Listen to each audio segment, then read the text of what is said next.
over alleged paper leak and mismanagement in the Staff Selection Commission selection post. Phase 13 exam. Several students and teachers gathered outside the Department of Personnel and Training on Friday, seeking reform and accountability in the process.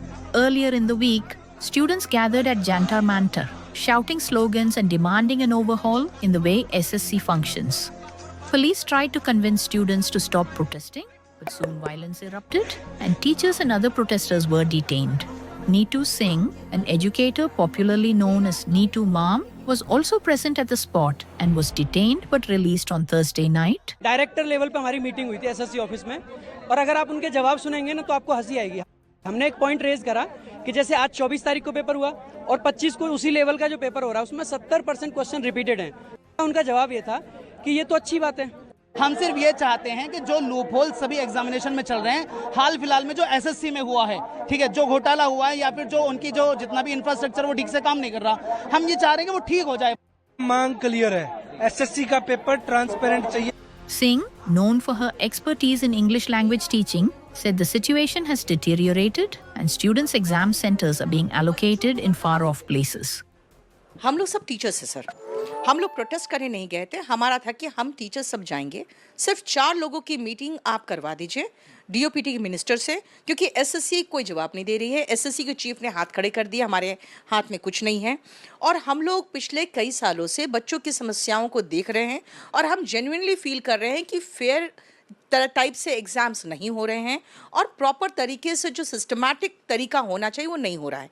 लेकिन इन्होंने बीच में ही क्या किया, इन्होंने एक नया vendor लेके आ गए, टीसीएस को हटा के एडिक्विटी।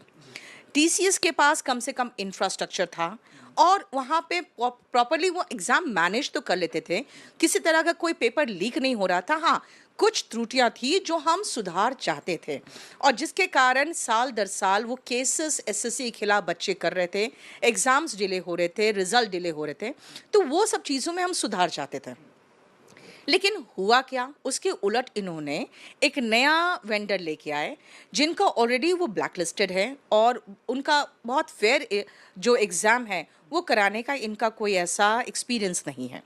दूसरी बात है, इनके पास इंफ्रास्ट्रक्चर नहीं है। हम लड़ाई लड़ रहे थे वेटिंग लिस्ट का, हम लड़ाई लड़ रहे थे कि जो टीसीएस हर लेवल के एग्ज़ाम्स का पेपर सेम बना दे रहा है, चाहे 10th हो, 12th हो, ग्रेजुएशन हो। उसके बाद 135 क्वेश्चन में वो करीबन 10 क्वेश्चन रॉन्ग ही दे दे रहे हैं, फिर मार्क्स टू ऑल दे दे रहे हैं और जिसका आंसर सही है बाद में उसका आंसर गलत करके 2023 का जो केस था उसी कारण हुआ था कि आंसर पहले उन्होंने सही दिया, रिप्रेजेंटेशन के बाद आंसर उन्होंने गलत कर दिया और फिर कोर्ट में ज़बरदस्ती लड़ रहे हैं। भाई अपनी गलती मान के विड्रॉ कर लो, लेकिन वो ज़बरदस्ती लड़ रहे हैं कि हाँ अगर गलत दे दिया तो इसी को किसी तरीके से हम जस्टिफाई करें, चाहे हम गूगल करें चाहे कुछ करें, लेकिन वही आंसर को जस्टिफाई करें। हम इन सब चीज़ों के खिलाफ लड़ रहे थे।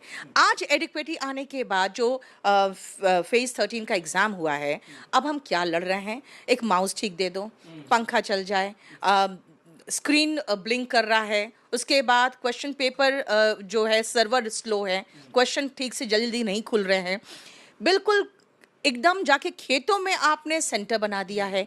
बच्चों को वहाँ पहुँचना दिक्कत है, वहाँ पहुँच रहे हैं तो एग्ज़ाम सेंटर में बायोमेट्रिक काम नहीं कर रहा है, एग्ज़ाम में टेक्निकल ग्लिच करके वो सारे लोग बाहर बच्चों को निकाल के बंद कर दे रहे हैं। कोई बच्चा अगर एग्ज़ाम 3 साल 2 साल तैयारी करने के बाद एग्ज़ाम देने जा रहे हैं, उनका माउस नहीं चल रहा तो वो हंगामा तो करेगा। अब जो हल्ला करता है तो उसको पीटा जा रहा है।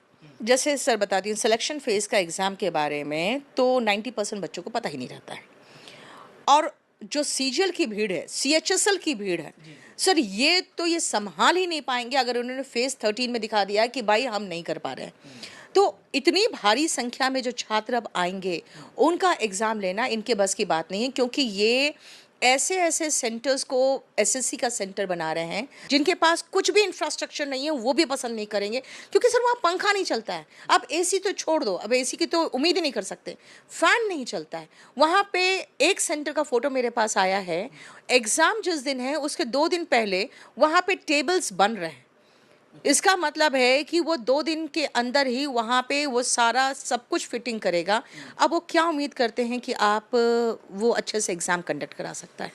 वहाँ पे जो इनविजिलेटर है वो सिगरेट पी रहा है और लोगों का एडमिट कार्ड चेक कर रहा है। लड़की जो है 18-19 साल की है, वो एक रील बना रही है और इंस्टाग्राम में डाल रही है कि वो इनविजिलेटर है वहाँ एसएससी के एग्ज़ाम सेंटर में। तो ये हालत है sir. Why are students and teachers protesting? Students have flagged multiple issues, such as SSC cancelling exams on multiple occasions.